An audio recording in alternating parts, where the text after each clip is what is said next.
Are you one of those actors that walks in and says you can do it and you can't? Oh my God, I love you people. The kid probably has no idea who my dad is and goes up and like asks for something, and my dad will just like scream one of the one-liners at him, and the kid's like, "What?" I don't know what that is. I would switch places with Elon Musk, and I would do. Oh my a lot God, with that's that. mine.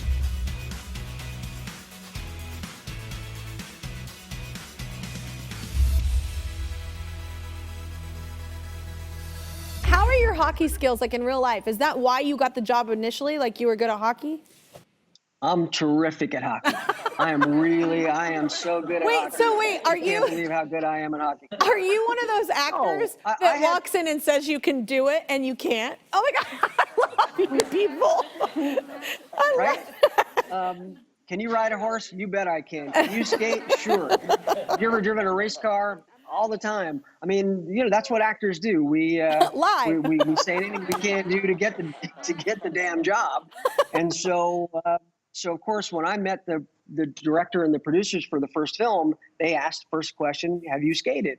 Oh yeah, no problem. But of course, I was terrified. And what they told us, they were going to put together a skating camp in Minnesota, and I would be in it along with the rest of the kids. So I thought, well, if I get there and I don't know how to skate, they're going to tease me, and I'll never hear the end of it. So for 3 weeks before I went to Minnesota, I trained and learned how to skate, at least so that I wouldn't fall and make a fool of myself. Oh my gosh, I would have loved you just showing up for camp and the kids are like just nailing it and you're falling all over the place and you're supposed to be their coach, but that's great acting. They still made fun of me. Yeah, that's great acting in my opinion. Well, your dad is, of course, Arnold. Does he ever use, this is a real question, does he ever use any of his like iconic lines, like just casually? Yeah. Because we all want to know. Everybody asks that. They're like, does your dad like always say like his one-liners? And I'm like, all the time. Like, I hope that every time he exits a room, he says, He does. I'll be He'll back. turn back and be like, I'll be back. And I'll be like, Dad, really? Like, come on. Like, you're over it, but we think yeah, it's funny. I know. Other people do. But sometimes, like, a little kid, like a 6-year-old, like, the dad will kind of shove the kid to go get an autograph from my dad or something. The kid probably has no idea who my dad is and goes up and, like, asks for something, and my dad will just, like, scream one of the one-liners at him, and the kid's like, what? I don't know what that is. It's a test. You have to earn the autograph. Yeah, exactly. You have to know the film. That's actually a good idea. Here's a question. If you could switch places with one person, you love your life, there's nothing wrong with you, you're great. But if you could switch places with one person, who would it be? Oh my goodness. I would switch places with Elon Musk, and I would do a lot. Oh my God, with that's that. mine. I am obsessed. I've read like books on him. I'm obsessed. I think he's so cool. That's mine. Me too. I think he's so interesting. I want my brain to work like that. I want my brain to work like that, but I also want like still part of my brain that would spend money in an incredibly like different creative way than perhaps amazing, brilliant Elon Musk would spend it. Yeah. And I would still only spend like, you know, $1 billion in a day, probably. Yeah, I know. Isn't it just rough? Yeah. No, I think it's amazing too. All the things like innovative, weird kind of things, you know, come out with something like kind of strange and like what? But I think all those weird things they always lead to something amazing. Like, you know, I'm so excited, you know, about what they're doing with space and, you know, and how he talks about, you know, AI and like all that stuff. I think it's so interesting. It's so funny you picked him. That would be who I'd pick. That is funny. That is funny because he's been on my mind, and I did. Well, I actually haven't read a bunch of books, but I started reading a book about him, and it is fascinating, and it's really funny that you picked him as well. See, now you've got to come on my show and do some more self. Well, you know, I'll give honest, raw answers, ma'am. So my mom is like, you could use a tiny bit of a filter, and I'm like, why? It's been 15 years since Destiny's Child ended, and you're like the most famous girl group ever. Like, how crazy is it that was your start? And then now you've had such a huge career after that. Like, not many people are blessed with that kind of longevity. Do you just feel massively blessed because of that? Because it's a crazy amount of success. Kel, Kelly, this is so crazy that we're having this conversation. I promise you, the day before yesterday, Michelle called me, and we know each other very well, but I just had this like great like weep because I felt so incredibly blessed that it scared me. Yeah. It scared me. I know that sounds really insane, but I was like, oh Lord, I'm so grateful for this and I'm so grateful for that. And my family is healthy and this, like it was so many different things. And I felt so overwhelmed with gratitude that it just kind of erupted. And Michelle's like, what you mad about? And my eyes were dry. She was like, you can't fool me. You got glassy eyes, girl. What happened? And so I just told her, and we just kind of like had this moment, like, cause I said, you know, I could literally be twiddling my fingers right now, wondering what's going to happen, you know, next. And we're all doing that, you know, and we were all doing that at one point in time, but like, I'm kept. My family is safe. We are healthy. I don't have to complain about anything. I don't feel the need to complain about anything. And I just am grateful for that. I think that we have to remain humble, especially now. Like, you know, no matter how high the heights you've seen, you still keep your feet on the ground because it's the sweetest spot to stay in. You know where you are, and you can still enjoy the heights of wherever God wants to take you. But yeah, I'm so grateful. I agree. I always consider everything. I tell my friends and my family, I'm like, everything is just, and I've been saying this for years, but you know, any amount of little success I have, I'm always like, okay, everything else is just a cherry on top. Because we know so many singers that are amazing, amazing dancers, amazing entertainers that never hit, and you don't know why. Or, you know, and everybody works hard. So it's just like, I always say everything is like a cherry on top at this point. And then it's kind of a beautiful way to live because it's how you just made your record. It's a cherry on top. You can do whatever you want because you're back to that core thing of just like why you love music and why you're writing. But I want to talk about your movie because I think it's interesting. It looks as if Morgan Freeman plays not such a great guy, and it's awesome. You're getting to play. It's called Vanquish, and you're getting to play opposite Morgan Freeman. Yeah. Is that intimidating or exciting or all? It's exciting. Yeah. He. You know, I think when you have someone at that level that's achieved so much, they have an option really to make it an enjoyable experience, or to just kind of do what they're doing in their job and not really need to make everyone else so comfortable. But he's one of those people that really made me feel comfortable, a lot like yourself, made me feel comfortable instantly. He's so sweet, he's so kind, he's incredibly brilliant. And you know, you walk on set and you hear Ruby, and I'm like, God just said my name. Where is he? And I'm like, Morgan. And, you know, it's just like, and then he ended up doing my voicemail. Oh my God, you got him to do your voicemail? Yeah. That's amazing. It is really amazing until a friend of mine was like, that's amazing. Sends me this link that Morgan Freeman hates doing people's voicemails.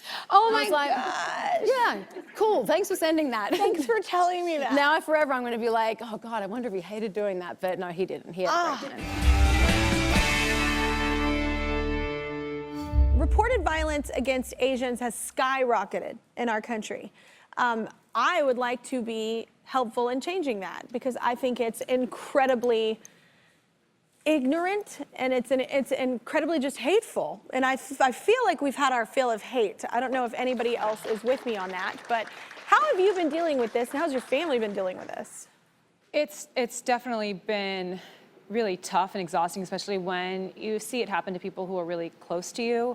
But I will say that, one, there is a group chat that I'm part of other Asian Americans that we're really trying to help amplify this, and that's been great to have that support system. But also seeing the world get up and having you do this segment and talk about it, it just means a lot to us and to our people and makes us feel safer. And I know that it's helping get the awareness out also to other Asians that may not even really a lot, like this one woman named Linda To, her mother Nancy To was in New York and was attacked and had her nose smashed in. And and so I reached out to her and became friends with her and was talking to her about it. And she was saying like, because her mother doesn't speak English, she wasn't even aware about these attacks against Asian Americans. So the fact that we're amplifying this, I know not only is bringing awareness to our allies and people that we need to help us amplify this message, but it's also putting out the word to other Asians in our country to say like, hey, you know, we're in danger right now. Be on the lookout, you know, make sure you're always, you know, aware of your surroundings and be careful. Yeah. And hate crimes against Asians have been going on for a long time. As you know, the most intractable problems in our country are like gun violence, racism, and misogyny. You know, so like if you are part of a marginalized group in our country, you know, you have experienced some sort of hate crime or racism, and we're not safe right now. And that's the really scary thing. At first, they were going after a lot of elderly Asians, and the elderly Asian people.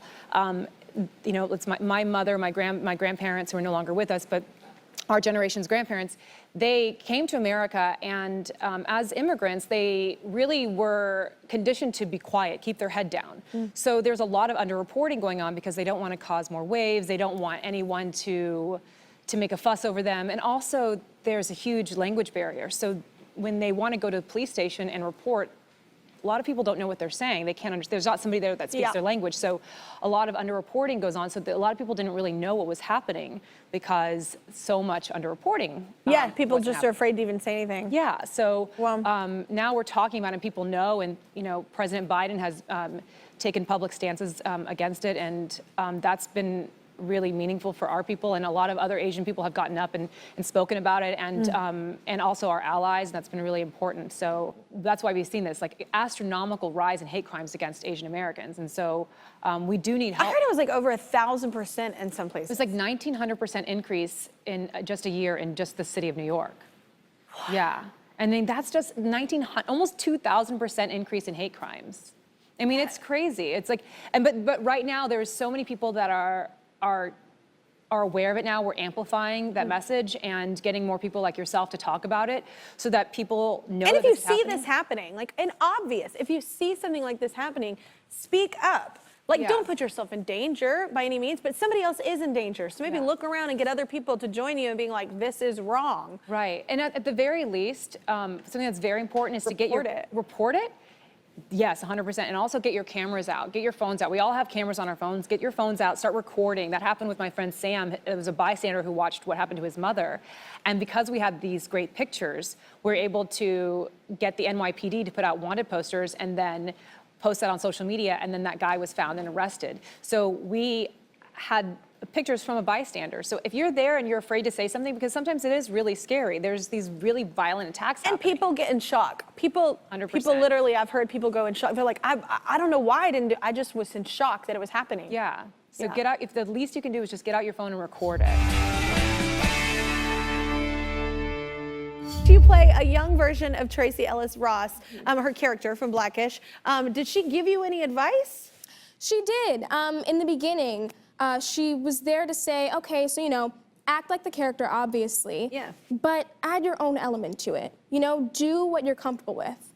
And so now I really made it about just staying like the character, obviously, but still developing her. Because she's not exactly identical to Bo in Blackish.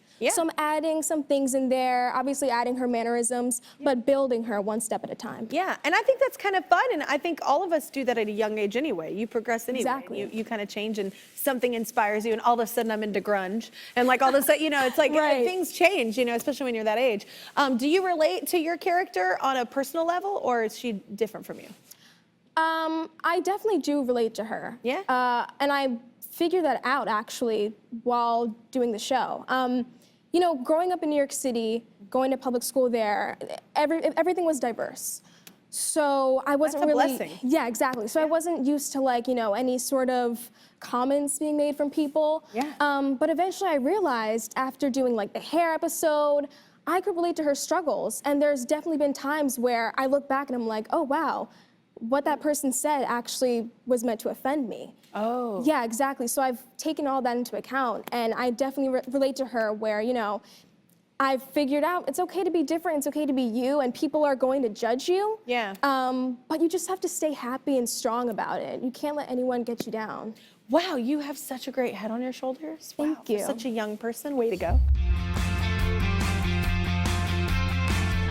I gotta ask you, you know, Alone with My Faith, that's your new album out. So why this album, why at this moment? Was it because we were all kind of isolated and you had that time to kind of really self-reflect and get inside you and have some alone time, or why now? So we were on tour last year, and the tour got canceled. And just like everybody else in the world, we all kind of went home and waited to see what the next steps were going to be. And those days progressed into weeks and months. And I have a studio at my house. I have a lot of instruments, and I started playing songs that kind of made me feel better. I started doing a couple of spiritual songs. I wrote some songs like the title track, Alone with My Faith, because there were no musicians in the studio. There were no recording engineers. It was literally just me. So over the next 6 or 8 months, I played every instrument, the piano, bass, drums, guitar, saxophone, whatever. Did all the, setting up all the mics and everything. And before I knew it, I had an album, and it felt like music that would possibly resonate with people who were going through the same thing, which is everyone. We were all going through a very similar situation, and this music was kind of functionally helping me get through some of these uncertain times. And so that's how I came up with Alone with My Faith. I love it. I think it's the perfect time for it. And I also think it's interesting how every artist or everybody really had to navigate, what the new norm was for making a record, getting it released, taking the pictures, doing the videos. And I think it's really cool that your daughter actually did, the photography, and she also shot that video, which I saw, which is, first of all, is that where you live? Like, where the hell are you? It's so beautiful.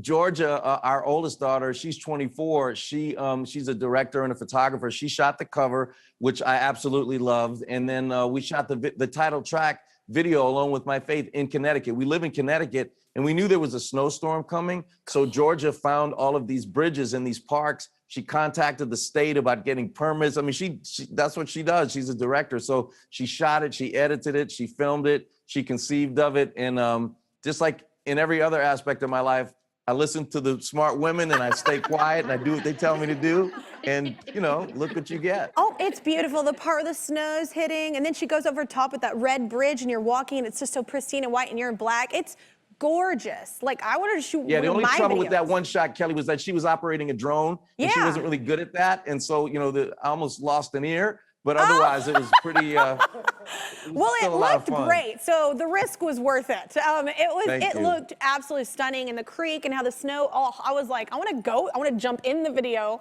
and be there.